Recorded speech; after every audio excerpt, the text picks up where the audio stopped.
Someone's hope.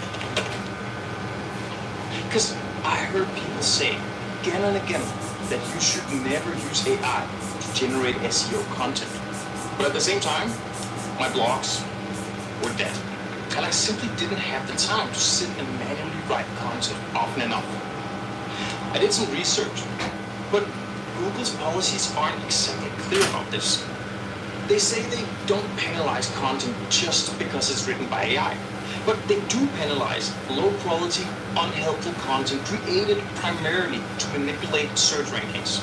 So mass-produced, low-value AI content clearly fits this description and would be treated as spam. But it also meant that if I could create helpful, high-quality, relevant content using AI, I'd be home safe. If I was going to do this, I was going to do it right. I would need careful research, quoting other sources from the internet.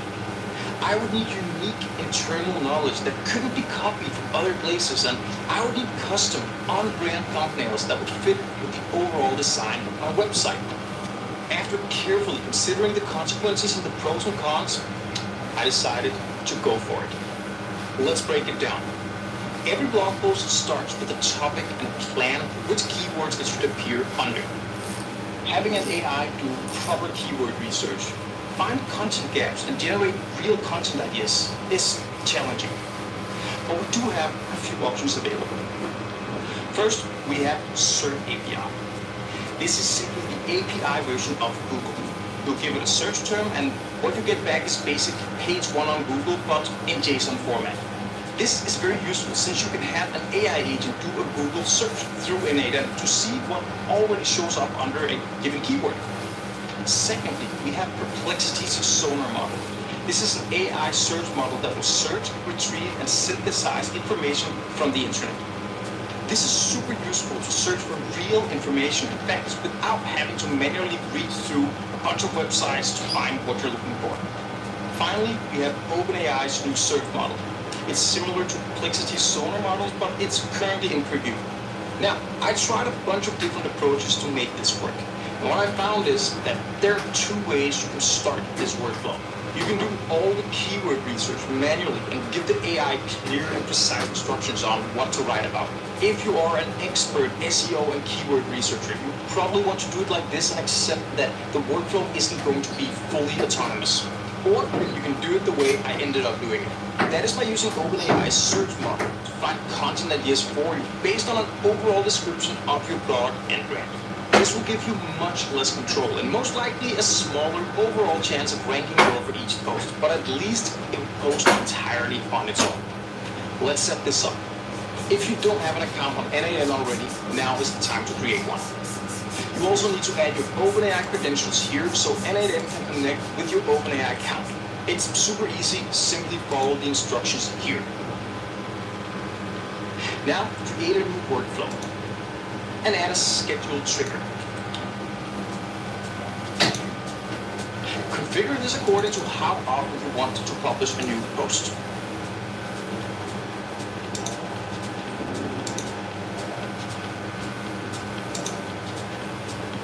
Now, let's add an AI node.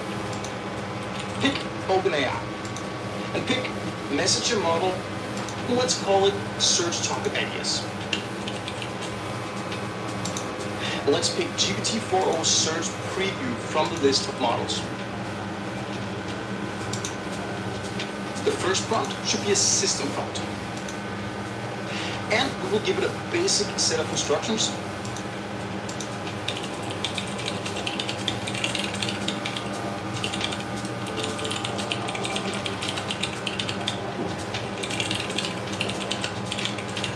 Like this. This agent will be writing content for Feed High, one of my products, so make sure to change this description to something that fits your brand.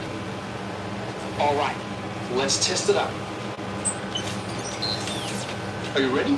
Yes, I'm ready.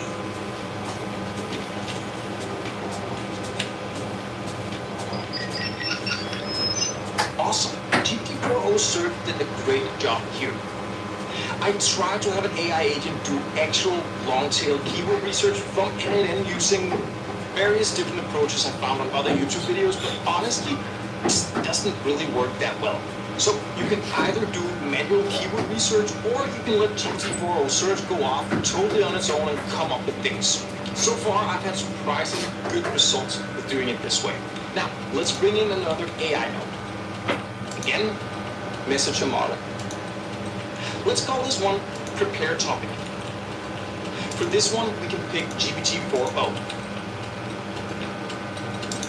And also here, we want to have a system prompt.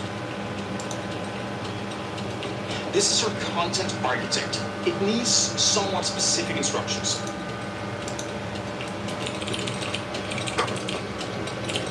We also want to describe the exact JSON format it needs to output. This part is very important. And here we want to turn on output content as JSON. Now let's add another prompt, which should be a user prompt. Here we want to add the ideas the research AI came up with. And test it.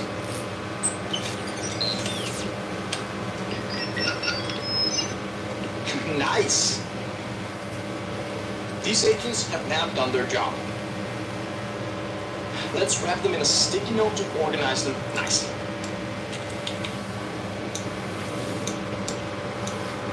This first part of the final workflow is almost finished. Now, how do we make sure that these two AI agents will come up with new ideas and not just repeat themselves every day? After all, we don't want to end up cannibalizing on ourselves on the same exact keywords and topics.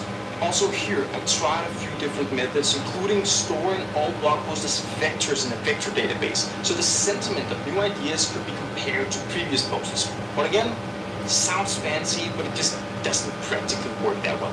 So I ended up simply giving the AI agents access to a simple list of summaries of previous posts.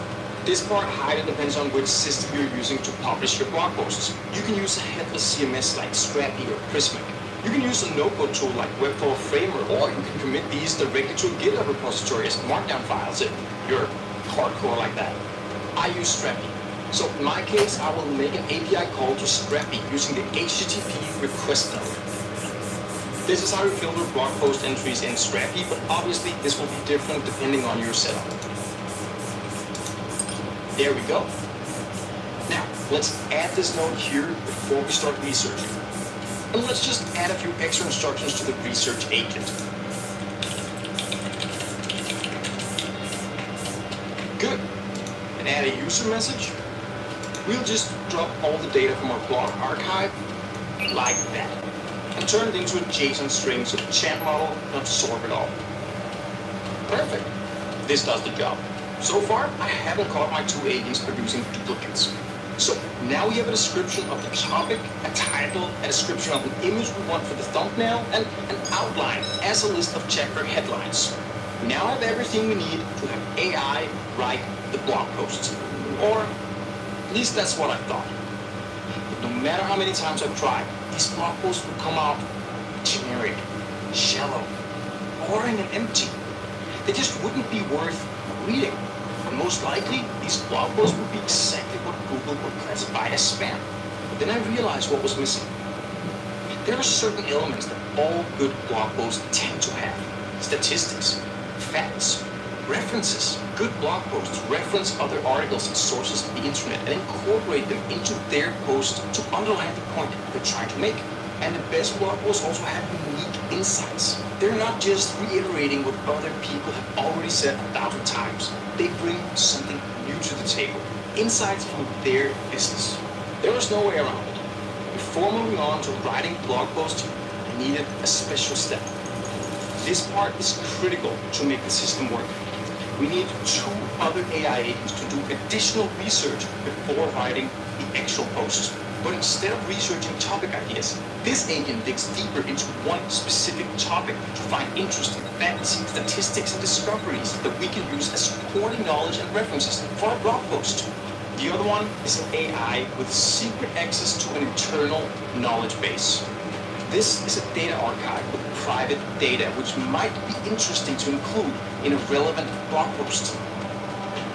It is data that we are sure no other blogs have access to. This will help keep our blogs unique. So first, we need an AI that can do research. You can use OpenAI's GPT-4 search, or you can use Perplexity's Sonar models. Perplexity now has a Sonar deep research model. You can use this if you really need exhaustive research to include in your articles. Though it's much more expensive, and for my use case at least, the regular Sonar models or GPT-4 search will do just fine. To keep this workflow simple, we'll use GPT-4 search like we did in the previous step. Let's set this up. So we'll add another node, and again, pick OpenAI's messenger model. And again, find the search preview model. Let's change the first prompt to system and give it a prompt.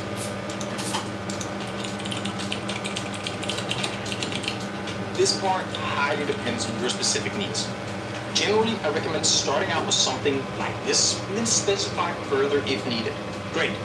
Let's also add a user prompt.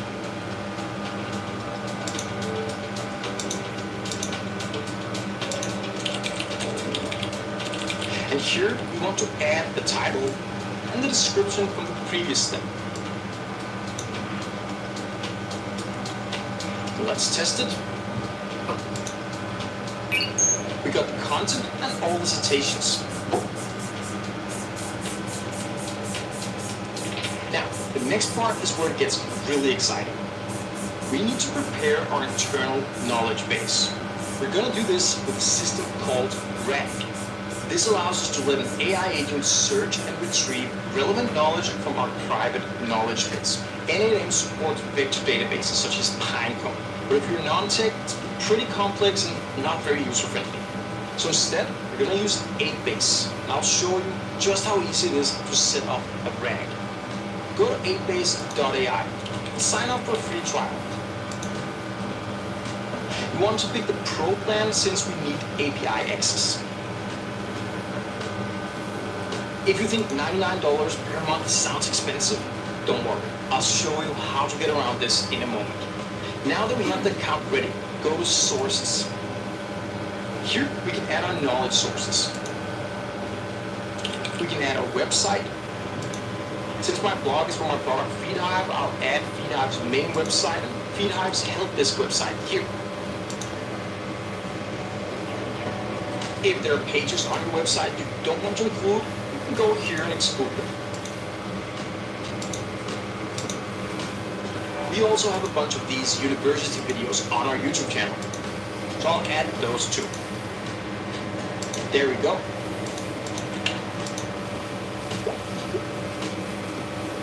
Now I'll select them all and click Train AI Models. This is going to take a few minutes. Now let's go to the FAQs page and create a new FAQ. This is really cool because it allows me to manage knowledge directly in 8base. So here I can start adding questions. Like this.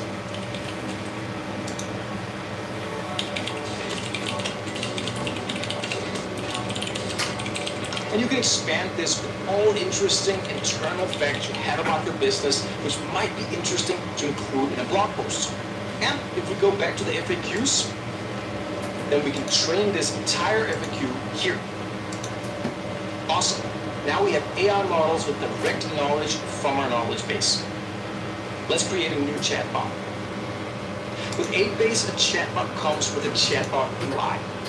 You can use this to embed the chatbot directly on a website. However, in our case, we can ignore all of this since we will use 8base API to talk to this chatbot directly. So all we have to do is go to knowledge and add the knowledge we just trained so this specific chatbot can use it.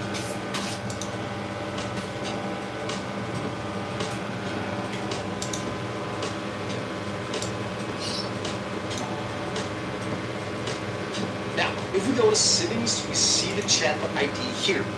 Note this down, we'll be using this in a moment. Let's go to settings, click API keys and create a new API key. Let's grab this API key and head back over to NADEN. From the dashboard, click create credentials. Choose header off.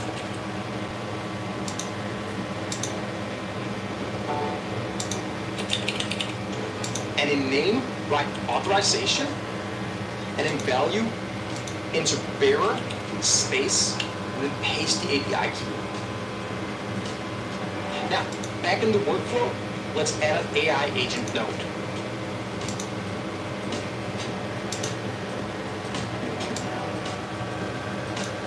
Let's add a chat model.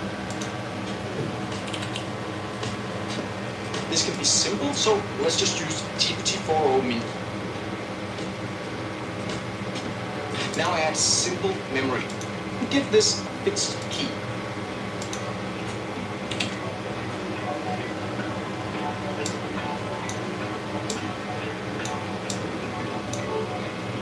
For the tool, let's add HTTP request node.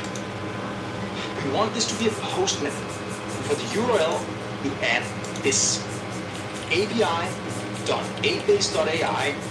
v1 chatbot ID reply. And instead of ID, we'll use the chatbot ID we noted down from when we created the chatbot on Abase before. There we go. Under authentication, choose generic credential type.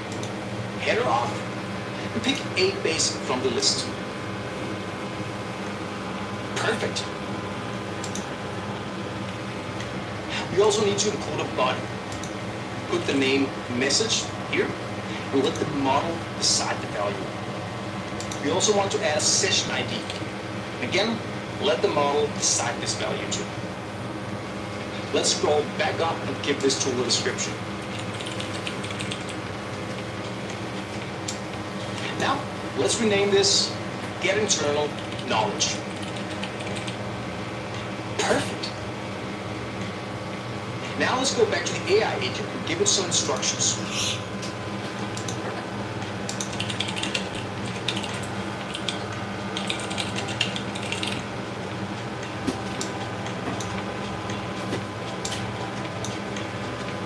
There we go. Let's test it out.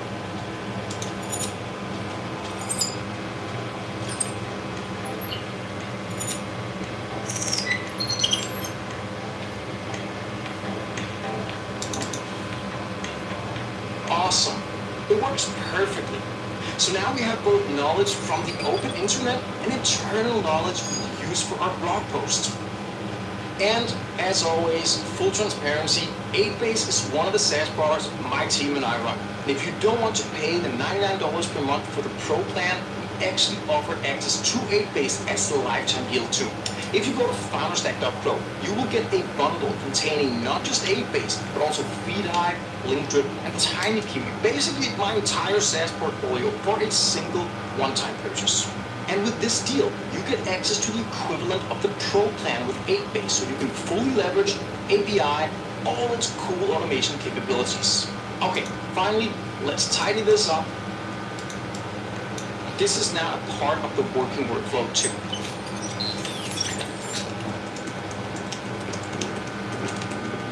Now, we can finally move on to writing the actual blog post. And because we prepared, planned, and researched the post already, we just need one AI to handle the actual writing. If you prefer, you can fine-tune a model for this if you want a specific tone of voice, or you can use the base model of choice. Claude, DeepSeek, Gemini, OpenAI, they all have very capable base models for basic content writing, which means that this part is going to be pretty easy to set up.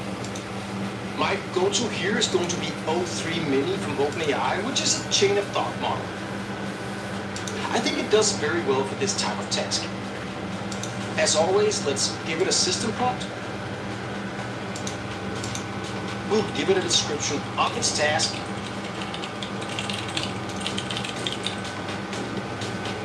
And we'll add a user message too.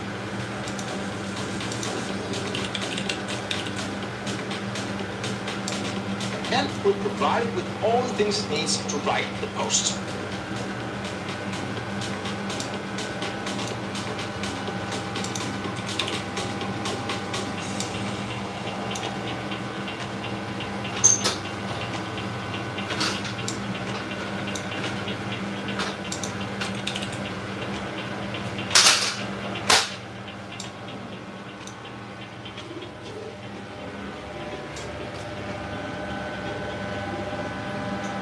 let's test it out.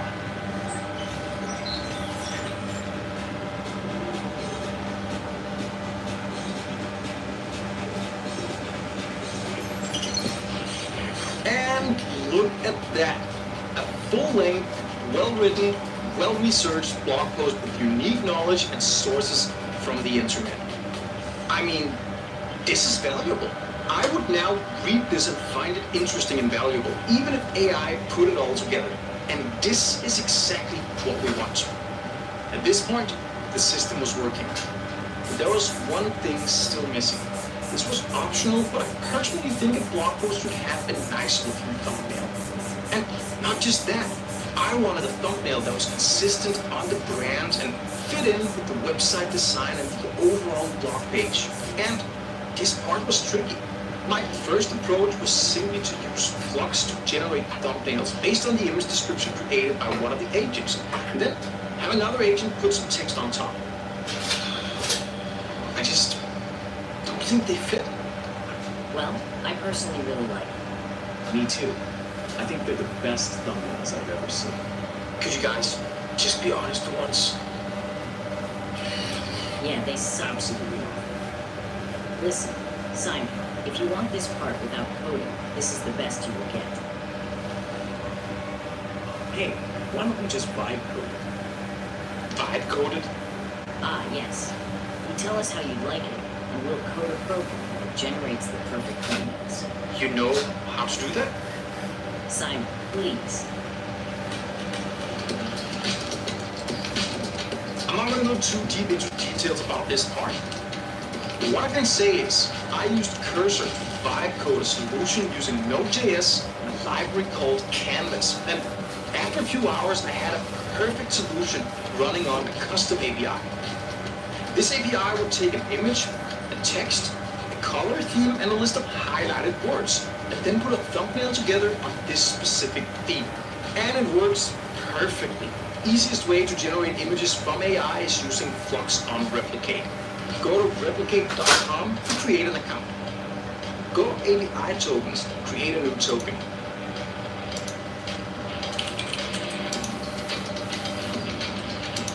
And just like we did with A-Base, create a new credential from the NAN dashboard. Add authorization in the name, and type bearer, space, and paste the API key from Replicate. Now we can add an HTTP request node. Let's change this to host. Use the URL API replicate. V1, models, Black Forest Labs Flux, predictions.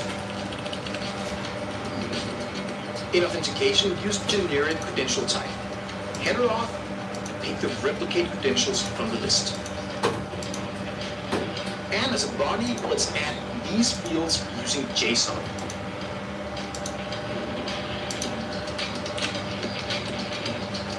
For the prompt, let's finally use the image description from the very first step. And to make our lives a little easier, let's add this header with the name preferred and the value wait. This will make the request wait for the actual image to be generated before it returns a response. Let's see.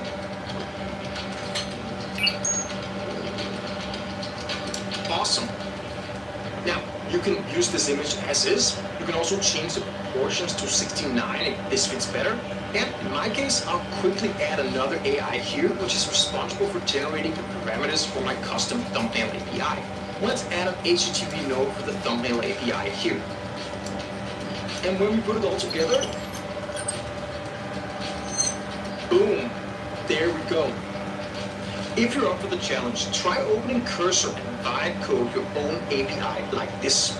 If you're not a programmer, I wouldn't do this for commercial production-ready software, but for a small extension like this, I think it is perfectly good and fun to use AI to vibe code a solution, even if you're not a professional software engineer. From here, the only thing left is to publish the actual blog post. For me, this publishing step includes pushing the title, description, content of the blog post, and the thumbnail to Scrappy, where I keep all my blog content.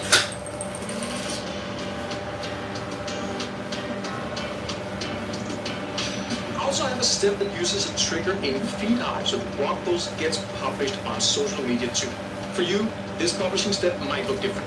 NNN has first-party integrations with Strapi, WordPress, Webflow, and a lot of other tools, so this part is up to you to set up according to your needs. But as you can see, this now works fully autonomously. It requires no human intermediate steps. After setting up this workflow, simply lean back and watch blog posts coming out every day, or every other day, or once a week, however often you want to post.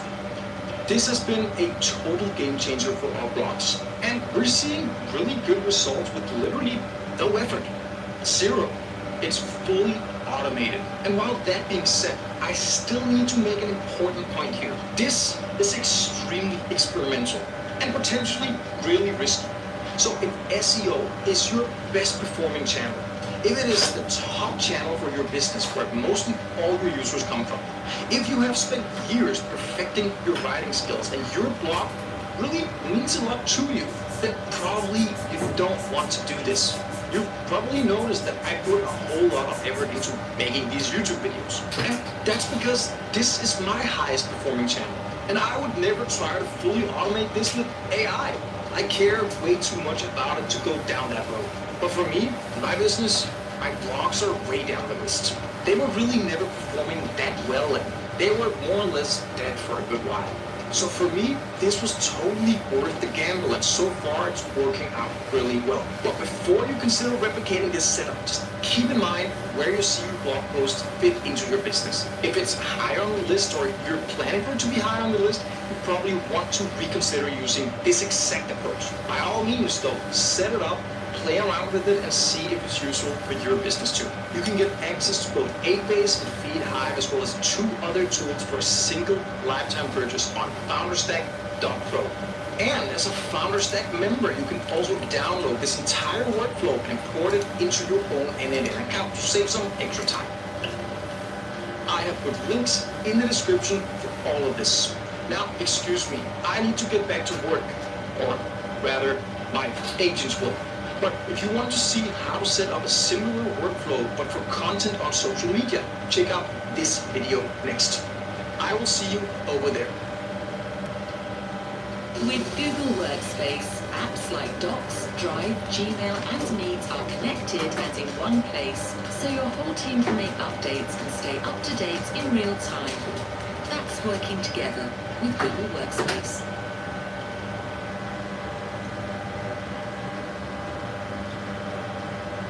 Creators looking for an edge over the competition? Get 50% off and stand out with just a click.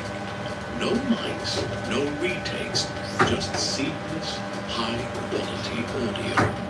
So save 50% with 11 Level and level up your game.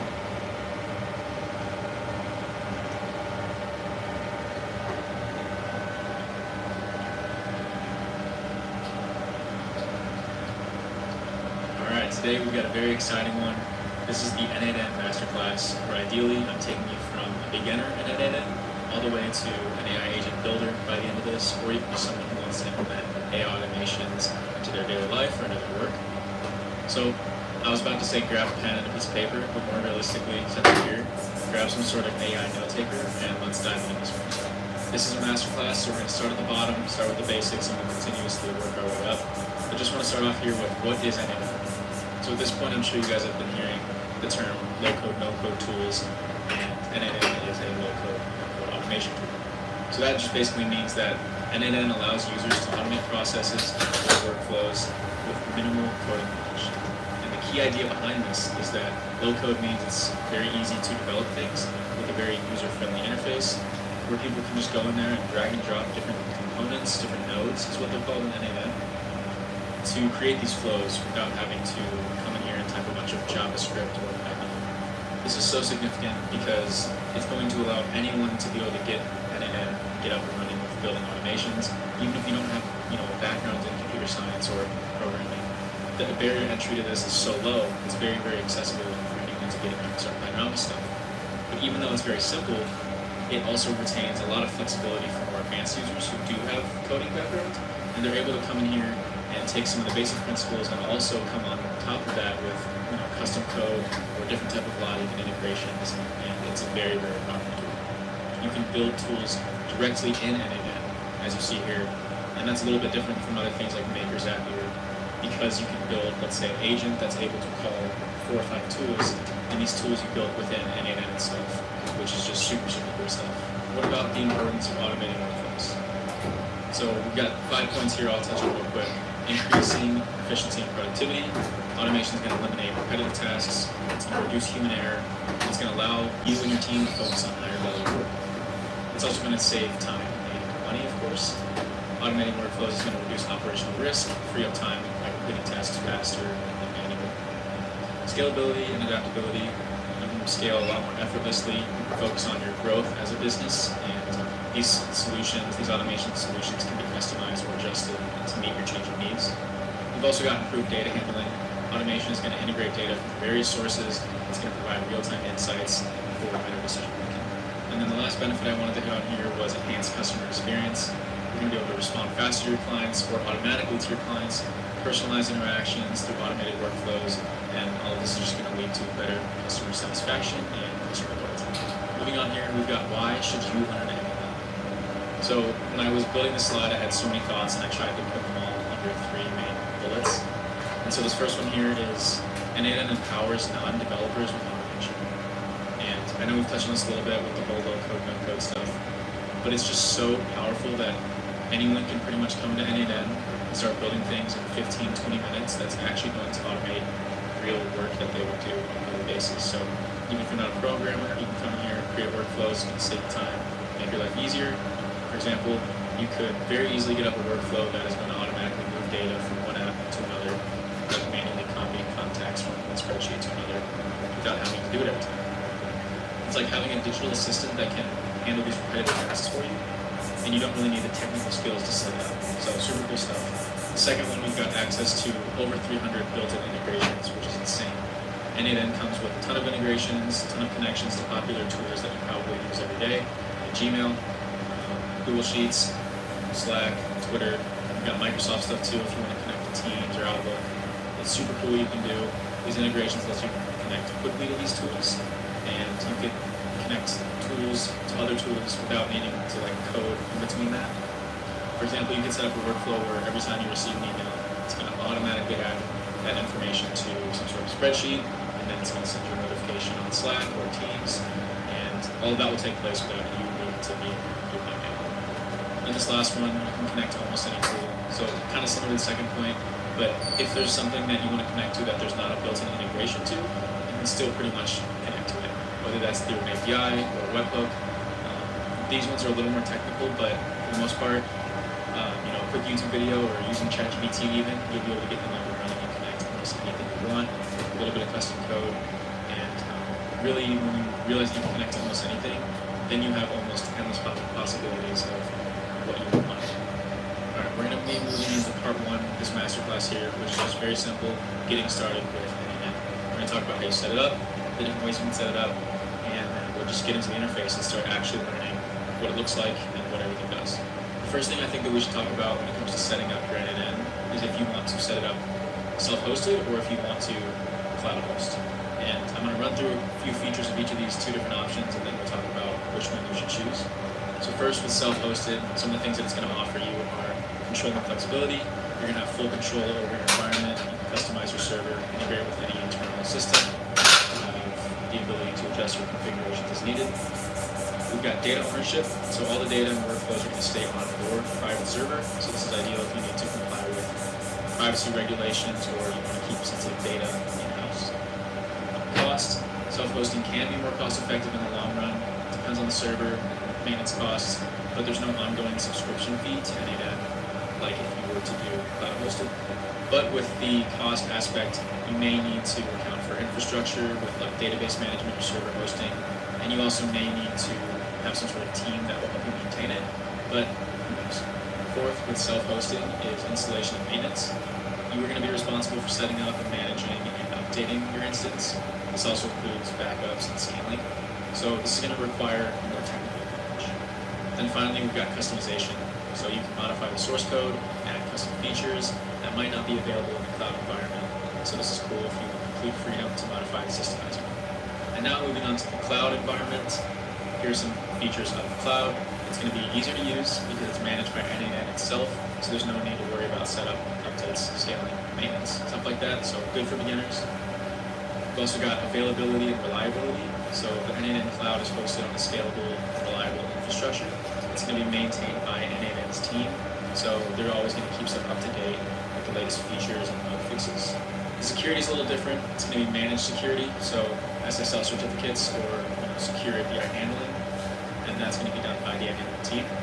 And then also, this is going to be more suitable for users who don't want to handle server security. Now when it comes to cost of NNN, it's really not that bad either way. The cloud version comes with a subscription model that's going to be based on usage tiers of the products you want, the seats you want on your NNN environment. And so you'll be basically paying based on that. So in the long run, it could be more expensive if you have a ton of users and a ton of projects going on. But if that's the case, then hopefully you're either saving a ton of money or you're making a ton of money. So balance out. And finally, with data handling, different than self-hosted, data is going to be stored and processed in the cloud. So like I said, if you're a business dealing with highly sensitive data, this may be a limitation due to the server dependencies. Okay, so at this point you might already have an idea of which one you're going to choose, but if you don't, real quick, you should go with self-hosted if you need full control over your data and your infrastructure, if you want to integrate NNN deeply with other on-premise systems, and if you're technically comfortable handling server maintenance and management, or you have a dedicated team that will do that for you. And then you're going to want to go with cloud if you prefer simplicity and you don't want to handle infrastructure or server maintenance. You want a quick setup and reliable hosting that's going to be managed by the NNN team, and you're okay with paying for a subscription for a managed service, and you don't mind being handled by a third-party provider. Okay, so before we actually hop into NNN and we look around at the interface, probably important to understand the difference between workflows, nodes, and executions. So I'm going to break this down as simple as I can. Pretend you're in a restaurant. We've got workflows, which are going to be the recipes. Nodes are going to be the ingredients, the steps within each recipe. And then executions are going to be every time someone sits down and orders that specific recipe or workflow. So the workflow, think of it as like a set of instructions that you're going to be giving to NNN in order to automate a task. So for this example, we'll say that the workflow is a chocolate cake. Then we'll move down to nodes. Nodes are like the building blocks of the workflow. Each node is going to represent a single step, a single action in the workflow. So one node might send an email, one might update a spreadsheet, one might pull data, and you can kind of link those together in order to make the chocolate cake. So, eggs, flour, baking soda, right, put those together. Then we have the execution, which is simply just running your workflow in NNN. This can happen by different triggers, whether you want to do that manually or whether you want the automation to take place every time you update a row in the spreadsheet. But in the example, like I said, just picture someone coming into the restaurant and ordering a piece of chocolate cake, and then you kind of start that process of making the cake. Alright, now that we've covered the three main building blocks that go into pretty much every automation, let's actually get into NNN, look around a little bit at the user interface, see what I'm talking about when I say drag and drop. We'll talk about accessing community resources, community templates, stuff like that, and it'll really start to make more sense. Alright, so we're in NNN, as you can see. What we're looking at right now, we're just on my home page, so it's going to show me a ton of the different workflows that I've been working on. We've got our projects right here, so I only have the one right now. It's called main testing. So in here is pretty much just everything I have, but if you had a specific project for a specific client or a specific project for an actual specific project at work, you could add them here so you can keep everything organized. Honestly, my stuff is not too organized. But here's what it looks like. We've got stuff on the left-hand side. We can see we have an admin panel, we have templates, we have variables, we can see executions of each workflow, we've got some help, and then you have your profile down here, as well as cloud hosted, so I can see that there's some updates here with some bug fixes that I'm going to be able to just go in and install real quick. Let's just add a new workflow right here and see what the interface sort of looks like. So this is the canvas that I was talking about where I said it was a very user-friendly drag and drop interface. The first thing you're going to see is that you have an add first step button. So we'll get into different types of nodes after this, and we'll talk about triggers and all that. But first step is always going to be a trigger. So you'll click on that, and we'll list up some triggers. Trigger manually just means that you'll be hitting the test workflow button down here in order to run the workflow, execute the workflow every single time. You can schedule it. You can do a chat message. You can call it by another workflow, so that's where all this stuff is super powerful. We'll just add a manual one so you guys can see what it looks like. This is where you would hit test workflow in order to run it, and obviously nothing's going through, but it didn't fail, so that's good. Then from here, you would want to add different nodes to connect to, so you can do that from either clicking on this plus button, where it says click to add node or drag to connect, or up in the top right, you can click up here and it will fill up this panel for you to search through nodes, by category, or you can just search for them if you want. Another cool thing with the triggers is there's not just those triggers, there's different triggers for each app. So let's say that you wanted to run a workflow every time you got an email. You can click on Gmail, down at the bottom you can see different triggers, and this one says on message received. So this would execute the workflow every time you get an email. You can tell it's a trigger if it has this little light in it, so that's a trigger node.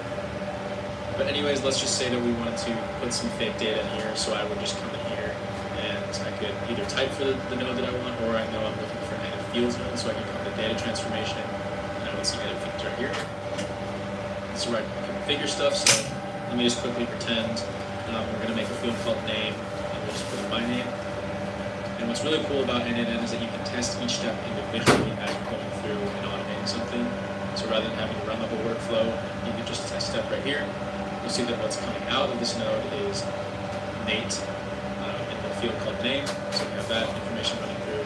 But it's nice to know because you'll always see on the left of this configuration panel, you'll see data that's coming in, and then you'll see data that's coming out. So it makes it really easy to troubleshoot and test each step individually, which is really cool.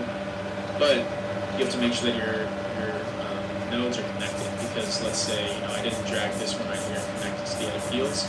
If I was to run this, nothing would come through the edit fields. There's no output, as you can see. It says wire me up. This node can only receive input data if you connect it to another node. And yeah, so that's how that's going to work. I say this is probably all we'll do for now in here. I'll get into some community templates and just show you how that all works. But as far as just basic setting up a workflow and seeing what the interface looks like, how easy it is to just drag and drop stuff, that's what we've got. So back in the home page, we've got workflows. You can also look at your credentials. So this is just different things that you've connected to. Like I said, there's so many integrations, so it can easily access my Google Drive, my Telegram, my Google Sheets, all that kind of stuff. So that's where you can sort of see and manage your credentials. And then down here, the only thing I'll touch on real quick would be the templates. You can click into templates and it will pull up NNN's website where there's sort of like this community where people can upload cool things they're building. Or you can search for specific use cases, specific tools that you want to use. So it's a really great place to get in here and learn. But as you can see, we have learn by doing. So you can download these templates, which is really cool. Sometimes it's it's nice to watch a tutorial on YouTube, but being able to really learn, you have to just get in there and you have to let things fail in order to figure out why they're failing. So right here we have AI agent chat we can download from NNN. We can click here, we can look at it, and we can see what's going on. We can click this button here to download it and start playing around with it in our own NNN. We have this one where you can click in here, and a lot of times people will annotate like what's going on, so you can see how to set it up. You can see which what's taking place in each scenario, so that's super useful. And then I'll just show you real quick. Let's say you wanted to use this one. We could just import the template to my cloud environment, and as that loads up, it's pretty much going to put it right into my workspace. So I've got this information here. I can now test this data. I can look at what's going through each step. We can see right here we've got this information's coming through, and then it comes out as flower eggs. But it was interesting because I just did a little example about cakes, so seems like not to beat. But either way, you can start to see actual data moving through, which is how you're really going to be able to remember what's going on. Another great thing about NNN is there's so much documentation. It's super easy to get help. So if you come down here, you can see help. We got a lot of stuff here. They even have a course that you can go through. But documentation, if you click on here, you can see pretty much anything you need to find. There's quick starts, there is concepts about flow logic, concepts about data, so like I said, super easy to learn about all this kind of stuff.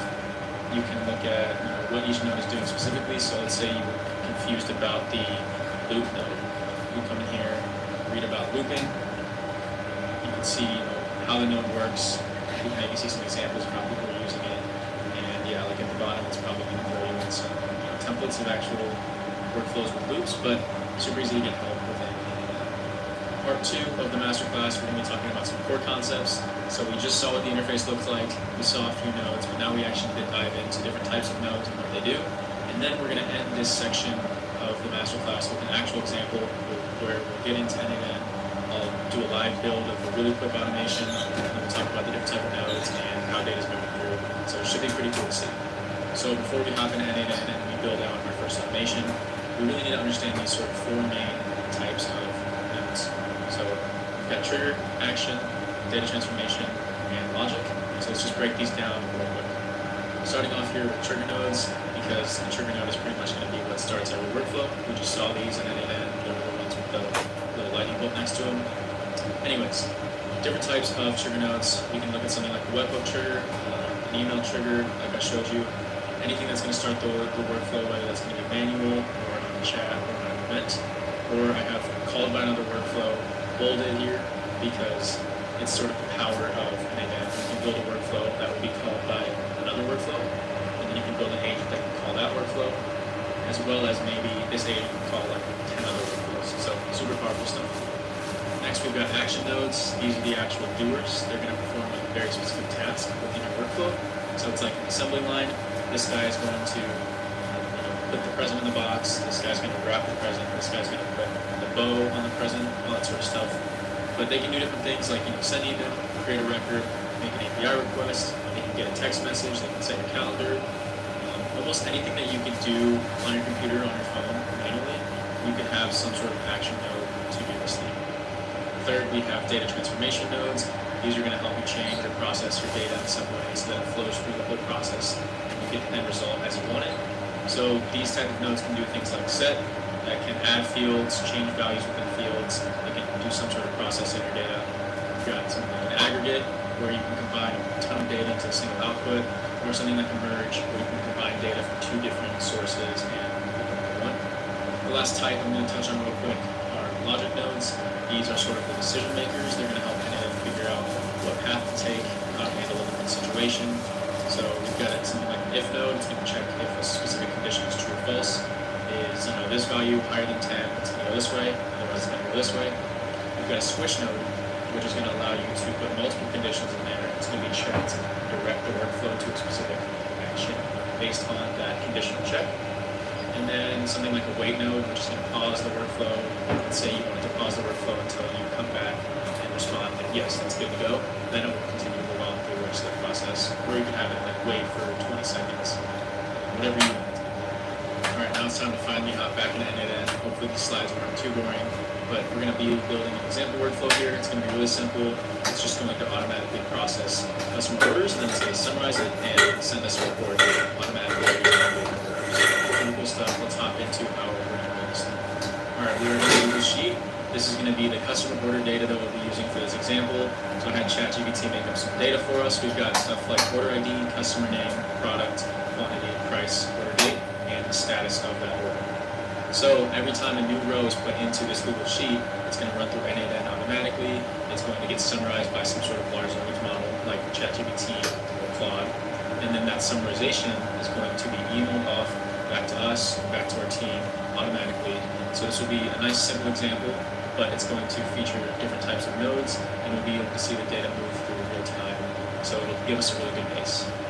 We are now in n8n. This is the canvas we'll be working on, and this is the workflow that we'll be building here at n8n Masterclass Customer Orders. So we know the first step that we always need to do is add some sort of trigger. We'll click in here, and we can see different triggers. There's manual, on-app event, called by another workflow. We'll talk about this, but in this case, we want to make this one automatic, so we're going to be doing a Google Sheets trigger.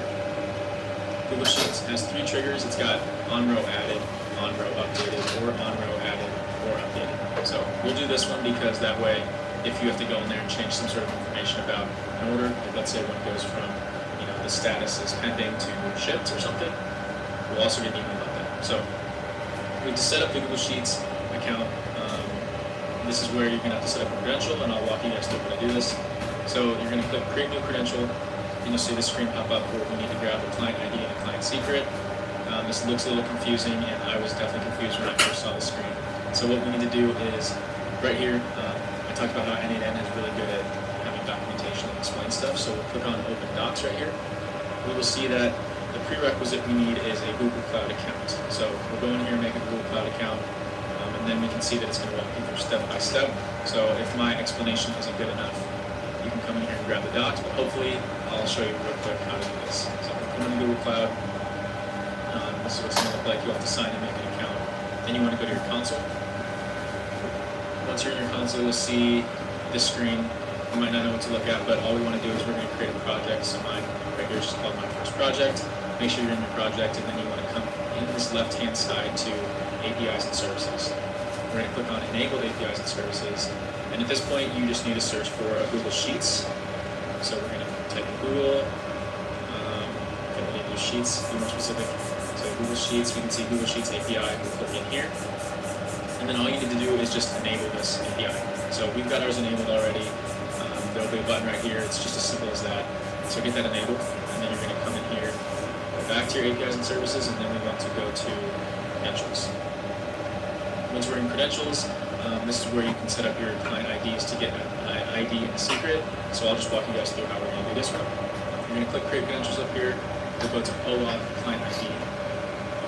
Once that loads up, you want to choose the application type. This is going to be a web app. You can name it whatever you want. We'll call this one demo for the sake of this video. And then all you need to do here is add a redirect URL. So this is where you see in NAM, you've got this redirect URL. We're just going to click here to copy, go back into Google Cloud, and we're going to add this right in here. Just paste it in. And then you hit create.